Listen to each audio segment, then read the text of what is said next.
तुम एक बात बताओ, तुमने मुझे देखकर अपने पीछे क्या छुपाया? कुछ भी तो नहीं मैम साहब, मैंने अपने पीछे कुछ भी नहीं छुपाया। तो बस मैं बैठा हुआ था। देखो दीपक, झूठ बोलने की कोई जरूरत नहीं है। मैंने खुद अपनी आंखों से देखा है कि तुमने मुझे देखकर कुछ पीछे छुपाया है। दिखाओ मुझे क्या छुपाया है तुमने। नहीं नहीं मैम साहब, मैंने कुछ भी नहीं छुपाया, आप मेरा यकीन कीजिए। अच्छा, मैं तुम्हारा यकीन करूं? सुनो मेरी बात, तुम ना यहाँ के सिक्योरिटी गार्ड हो और तुम्हारा काम है यहाँ की रखवाली करना। तुम सच सच बता रहे हो क्या छुपाया है, या मैं पुलिस को कॉल करूँ अभी? अरे नहीं नहीं मैम साहब, मैं आपसे भला झूठ क्यों बोलूँगा, मैं सच बोल रहा हूँ, मैंने कुछ भी नहीं छुपाया। लगता है तुम ऐसे नहीं बताओगे, मैं खुद ही देख लेती हूँ। ये तो यूपीएससी की बुक है, इसका मतलब तुम यहाँ बैठकर पढ़ाई कर रहे थे? जी मैम साहब, ये मेरी किताब है। वो क्या है ना, मैं यूपीएससी की तैयारी कर रहा हूँ, तो मुझे जब भी यहाँ थोड़ा बहुत टाइम मिलता है तो मैं यहाँ पढ़ लेता हूँ। अरे तुम तैयारी कर रहे हो वो तो ठीक है, लेकिन तुमने मुझे देखकर अपनी बुक क्यों छुपा ली? मैम साहब वो क्या है ना, ऊपर के जो कुछ लोग हैं वो ना आके यहाँ हमें ताने सुनाते हैं कि तुम गरीब लोग करोगे यूपीएससी की तैयारी ऐसे करके, तो बस इसीलिए मैं सबसे छुप के पढ़ता हूँ यहाँ पर। देखो तुम पढ़ाई कर रहे हो, ये ना बहुत अच्छी बात है। और एक बात हमेशा याद रखना, लोगों को काम है हमेशा दूसरों की टांग खींचना, तो वो लोग वही करते हैं। और तुम ना लोगों की बातों में आकर कभी अपनी पढ़ाई मत छोड़ना। और वैसे अगर तुम बुरा ना मानो तो मैं तुमसे एक बात पूछूं? हाँ हाँ मैम साहब, पूछो। तुम ना नौकरी के साथ साथ पढ़ाई भी कर रहे हो, ऐसी क्या मजबूरी है जो तुम्हें पढ़ाई भी साथ में करनी पड़ रही है?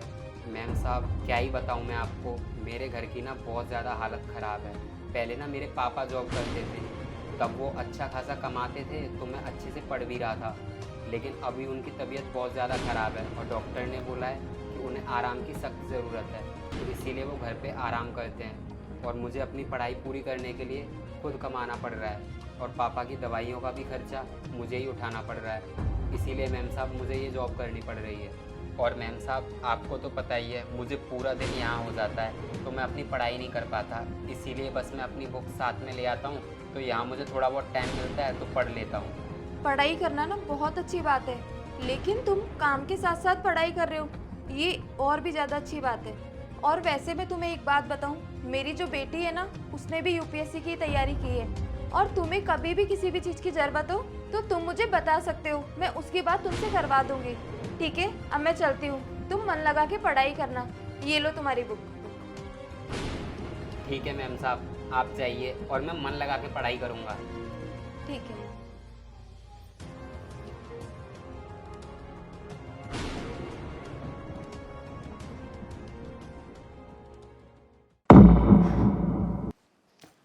आलिया, इधर आना बेटा।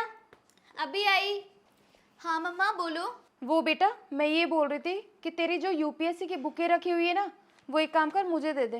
क्या मम्मा, यूपीएससी की बुक्स? लेकिन मेरी बुक्स का आप क्या करोगे? अरे बेटा, मैं कुछ नहीं करूँगी, वो ना मुझे किसी को देनी है।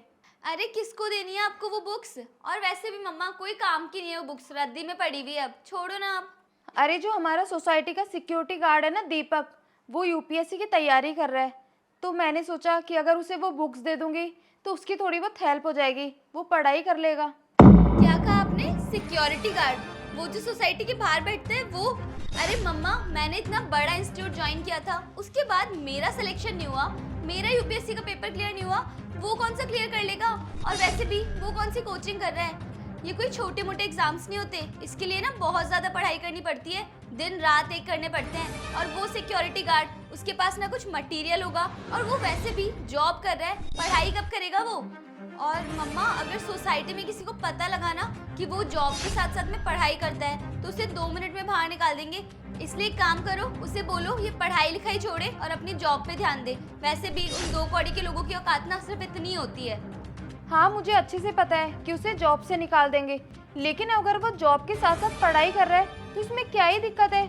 कोई दिक्कत नहीं है इसमें। और मैं तुम्हें ना एक बात बता दूं, पढ़ाई पर सबका अधिकार होता है, चाहे फिर वो अमीर हो चाहे गरीब हो। और तेरे तो वो बुक्स कोई काम नहीं आ रही, तो एक काम कर, तू उसे निकाल कर दे दे, वैसे भी रद्दी में पड़ी हुई है वो सारी बुक्स। ठीक है, स्टोर रूम में रखी हुई है वो बुक्स, ले लेना आप। अरे बेटा, स्टोर रूम में मैं कहाँ ढूंढूंगी, एक काम कर, तू निकाल कर दे ही दे मुझे। क्या यार मम्मा, आप भी इरिटेट करते रहते हो। रुको, लेके आती हूँ अभी। ये लो मम्मी, अभी ना मेरे पास में इतना ही मटेरियल है यूपीएससी का, बाकी मुझे ढूंढना पड़ेगा। मेरे अकॉर्डिंग इतने में काम हो जाएगा उसका। चल ठीक है, एक काम कर, तू यहाँ रख दे, मैं दे दूंगी उसे। हाँ ठीक है, और अब ना मैं जा रही हूँ। चलो, सबका हिसाब क्लियर हो गया। अब एक काम करती हूँ, उसे जाकर ही बुक्स दे देती हूँ।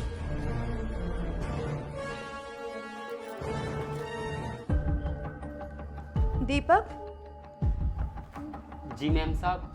ये लो, ये यूपीएससी की बुक्स है और ये तुम्हारे काम आ सकती है। ये किताबें ना मेरी बेटी की थी, उसने भी यूपीएससी की तैयारी करी थी, लेकिन उसका तो क्लियर नहीं हुआ और मुझे लगता है तुम्हारा एग्जाम ना जरूर क्लियर हो जाएगा। बस तुम यूं ही मन लगा के पढ़ाई करते रहना। हाँ मैम साहब, मैं अच्छे से मन लगा के पढ़ाई करूँगा। वैसे मैम साहब, ये किताब तो बिल्कुल नई रखी हुई हैं, जैसे कि इनसे कोई पढ़ाई ना हो। मैम साहब, आपको नहीं पता आपने आज मेरी कितनी बड़ी हेल्प की है।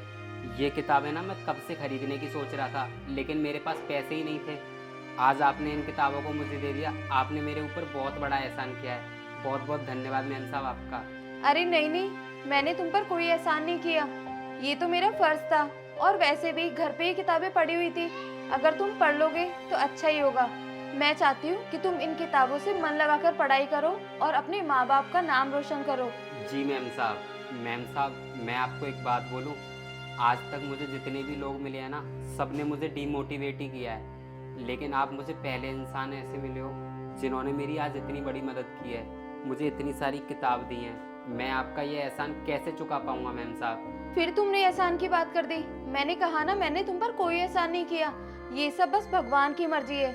बस मैंने तो तुम्हें यहाँ पढ़ते हुए देखा और मेरा मन हुआ तो मैंने तुम्हें बुक्स दे दी, और अब बस तुम इन किताबों से पढ़ लिख कर अपने माँ बाप का नाम रोशन करना। ठीक है मैम साहब। चलो ठीक है, अब मैं चलती हूँ।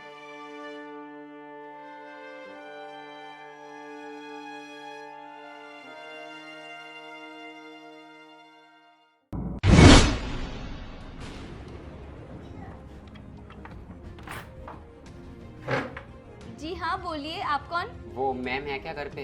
हाँ मम्मा घर पे ही है, आप 2 मिनट रुको। मम्मा, कोई मिलने आया है आपसे। बेटा अंदर बुला ले। अच्छा ठीक है, आप अंदर आ जाइए। अरे तुम? अरे मम्मा, कौन है ये? अरे बेटा, ये वही सिक्योरिटी गार्ड है जिसे मैंने तेरी यूपीएससी की बुक्स दी थी।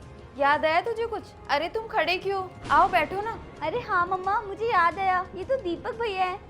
लेकिन भैया, आप तो बिल्कुल बदल गए। और तुम ये बताओ, घर पे सब कैसे हैं और तुम्हारा काम धंधा कैसा चल रहा है? हाँ मैम साहब, मेरा काम अच्छा चल रहा है, लेकिन अब मैं एक सिक्योरिटी गार्ड नहीं हूँ, मैं एक सरकारी अफसर हूँ, और ये सब हुआ है केवल आपकी वजह से। आपने मेरी बहुत बड़ी हेल्प की है। अगर मैं जो भी कुछ हूँ आज, वो सिर्फ आपकी वजह से हूँ। अरे वाह, बहुत खुशी हुई ये जानकर कि तुम एक सरकारी अफसर बन गए। और ये सब ना मेरी वजह से नहीं हुआ, ये सब तुम्हारी मेहनत का फल है। तुमने कितनी मेहनत करी है। वो बात तो ठीक है मैम साहब, लेकिन मुझे लगता है कि मेरी कामयाबी के पीछे आपका बहुत बड़ा हाथ है, और मैं इसीलिए आपके लिए ये मिठाई लेके आया हूँ। ये लीजिए। थैंक यू सो मच दीपक, और ऐसे ही तरक्की करते रहो और खूब आगे बढ़ो। आलिया, तुमने एक काम करो, दीपक के लिए चाय बना के लाओ। अरे नहीं नहीं मैम साहब, उसकी कोई ज़रूरत नहीं। अभी मुझे थोड़ा सा काम ज़्यादा है ऑफिस में, तो मैं चलता हूँ। मैं आपके घर चाय पीने फिर कभी आऊँगा। ठीक है मैम साहब, मैं चलता हूँ। ठीक है।